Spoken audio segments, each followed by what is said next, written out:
Ako ste korisnik iPhone-a, verovatno ste već čuli za Jailbreak koji otključava sistemska podešavanja. Jailbreak vam omogućava promjenu izgleda ikonica, tema i dodavanje novih sistemskih radnji. Prvi korak koji treba da uradite jeste da otvorite Safari i odete na adresu jailbreak-ovati.com. Sljedeći korak koji treba da uradite jeste da kliknete na Download Now i kliknete na Install.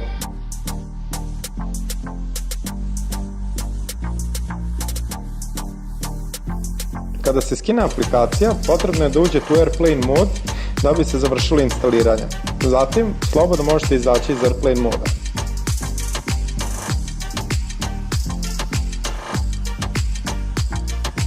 Sljedeći korak je da uđete u podešavanja, General, Device Management i zatim odobrite aplikacije i korištenje vašeg telefona.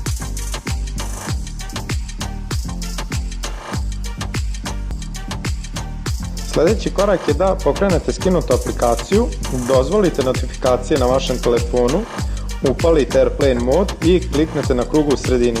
Zatim zaključate vaš telefon i sačekate da se jailbreak završi.